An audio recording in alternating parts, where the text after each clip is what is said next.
Bienvenue sur Space News, au cœur de l'actualité. Bassirou Diomaye Diakhar Faye, président de la République du Sénégal. Monsieur le président Julius Maada Bio, président de la République de Sierra Leone.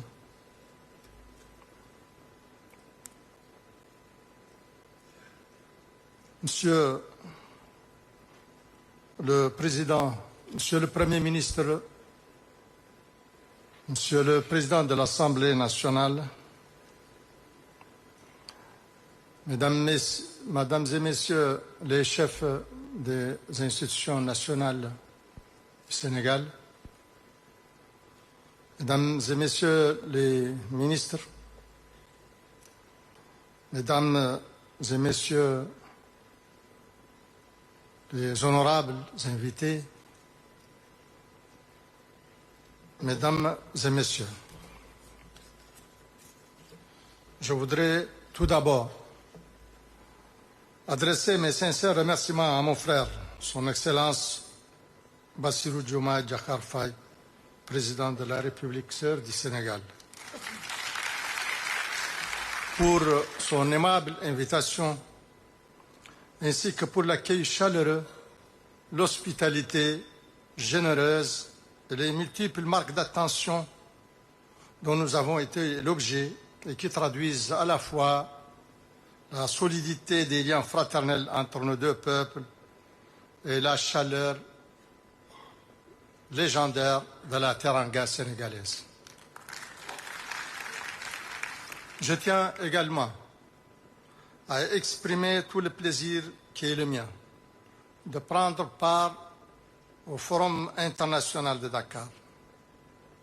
Au fil des éditions, ce rendez-vous s'est imposé comme un cadre privilégié de réflexion stratégique, contribuant à ancrer dans les esprits une conviction essentielle, celle de la nécessité pour l'Afrique de concevoir par le dialogue, la recherche et l'innovation des réponses adaptées à ses propres défis. C'est dans cette dynamique que s'inscrit le thème de cette 10e édition. L'Afrique face aux défis de stabilité, d'intégration et de souveraineté. Quelle solution durable?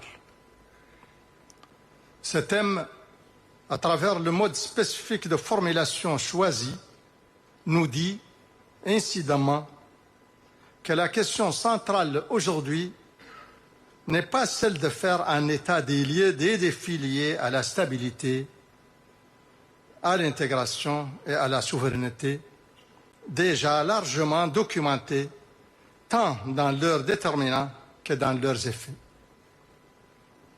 La question qui nous est ainsi posée est claire. Quelles sont les solutions envisageables pour relever ces défis et pour réaliser notre objectif stratégique commun, construire une Afrique stable, intégrée et souveraine? Mesdames et Messieurs, la stabilité nous renvoie à la capacité des États de préserver leur cohésion, leur équilibre et leur fonctionnement régulier malgré les perturbations conjoncturelles, sociales, politiques, économiques ou sécuritaires, internes ou externes. Or, force est de constater que cette capacité demeure, dans de nombreux cas, fragilisée. Fractures sociales, tensions identitaires, déficit de gouvernance, rupture institutionnelle, vulnérabilités économiques, effets de changement climatique et expansion de groupes armés non étatiques constituent autant de facteurs qui mettent à rude épreuve la cohésion de nos sociétés et parfois même la pérennité de nos États. Face à cette instabilité endémique qui hypothèque toute possibilité de développement, une réponse exclusivement sécuritaire ne saurait suffire. C'est pourquoi une approche plus globale s'impose. À cet égard, plusieurs axes d'action apparaissent essentiels.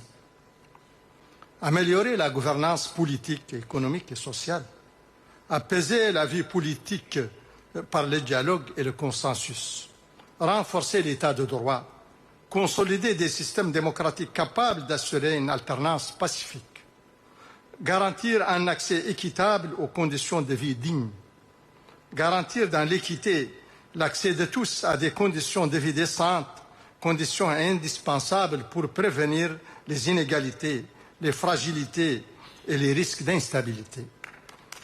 Et investir résolument dans la jeunesse à travers l'éducation, la formation et l'emploi. Cependant, au-delà des stratégies et des actions mises en œuvre au niveau des États, une évidence s'impose. La stabilité du continent reste tributaire de notre capacité à mettre en place des mécanismes d'action collective et des dispositifs efficaces de coordination, de mutualisation de moyens et de mise en synergie des efforts. Dans cette optique, il est impératif de consolider les mécanismes de coordination continentale, notamment à travers l'Union africaine, en modernisant ses instruments juridiques, en renforçant son architecture de paix et de sécurité et en optimisant des dispositifs tels que le système continental d'alerte rapide ou la force africaine en attente. Toutefois, si la stabilité constitue un socle indispensable, elle ne saurait être durable sans un second pilier fondamental, l'intégration africaine. En effet, dans un monde marqué par l'intensification des interdépendances, aucun État ne peut isolément relever les défis de la mondialisation, de la fragmentation des chaînes de valeur et des mutations géopolitiques. Pour l'Afrique, l'intégration n'est donc pas une option, elle est une nécessité. À ce titre, la mise en œuvre effective de la zone de libre-échange continentale africaine, la ZLECAf, représente une étape décisive en favorisant le commerce intra-africain, en facilitant la circulation des biens, des services et des personnes. La ZLECAf constitue un levier majeur de transformation économique. Néanmoins, il convient de reconnaître que la faiblesse du commerce intra-africain ne s'explique pas uniquement par les barrières tarifaires. Elle tient également à des facteurs structurels, tels que le faible niveau d'industrialisation, la faible diversification des économies et la prédominance des exportations de matières premières.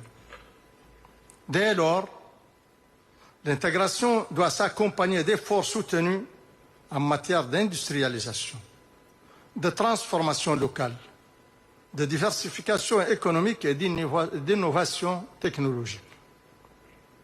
Parallèlement, il demeure indispensable de développer les infrastructures structurantes, énergétiques, numériques et de transport, de renforcer la coordination entre les communautés régionales et l'Union africaine et de promouvoir les initiatives sous-régionales d'intégration, à l'image de l'organisation de la mise en valeur du fleuve Sénégal, qui illustre de manière exemplaire un modèle de gestion concertée et solidaire des ressources transfrontalières. Je salue à cet égard le leadership de mon frère, son Excellence le Président Diomaye Faye, ainsi que son gouvernement mené par son Excellence le Premier ministre Ousmane Sonko, pour leur engagement et leur contribution à cette réussite exemplaire. Cette organisation sous-régionale de coopération fondée sur le respect mutuel et la solidarité est un modèle pour l'Afrique tout entière. Excellences, Mesdames et Messieurs, c'est précisément dans ces liens entre intégration et transformation que se dessine notre troisième enjeu majeur, la souveraineté. La souveraineté, dans sa conception traditionnelle, entendue au sens de liberté absolue de choisir et de décider sur son propre territoire sans dépendance ni pression extérieure, n'est aujourd'hui qu'une simple notion théorique. Il n'y a pas une souveraineté, mais autant de souveraineté que de niveaux de dépendance envisageables. Souveraineté alimentaire, souveraineté énergétique, souveraineté hydrique, souveraineté économique, souveraineté numérique, souveraineté sanitaire, etc. Dans un monde marqué par des rapports de force et d'influence, la souveraineté ne peut plus être comprise comme une indépendance absolue, désormais largement illusoire. Elle réside plutôt dans la capacité de nos États à maîtriser leur dépendance et à réduire les vulnérabilités et à renforcer leur résilience. Elle se mesure aussi par notre aptitude à sécuriser nos ressources stratégiques et à peser concrètement sur les dynamiques internationales. Quand je dis ici nous, je veux dire nous, États africains. Dans cette perspective, l'intégration africaine s'impose comme un levier central de souveraineté. En limitant les dépendances extérieures, en renforçant les complémentarités régionales et en amplifiant la voix du continent sur la scène internationale, l'intégration offre à l'Afrique les moyens de mieux défendre ses intérêts, de jouer un rôle plus affirmé et de contribuer de manière plus significative à la gouvernance mondiale. Ainsi, stabilité, intégration et souveraineté ne doivent pas être envisagées séparément. Elles constituent les trois dimensions indissociables d'un même projet historique pour l'Afrique. C'est à cette condition que les ambitions portées par l'agenda 2063 pourront se concrétiser. Une Afrique stable dans ses institutions, intégrée dans son économie et souveraine dans ses choix. Convaincu que nos échanges permettront d'approfondir et d'enrichir ces pistes de réflexion, je voudrais, en conclusion, renouveler encore mes remerciements à mon frère, son Excellence le Président Bassirou Diomaye Faye, et souhaiter plein succès aux travaux de cette 10e édition du Forum de Dakar. Je vous remercie. Like si tu as aimé la vidéo et dis-moi en commentaire quel fait vous a marqué le plus.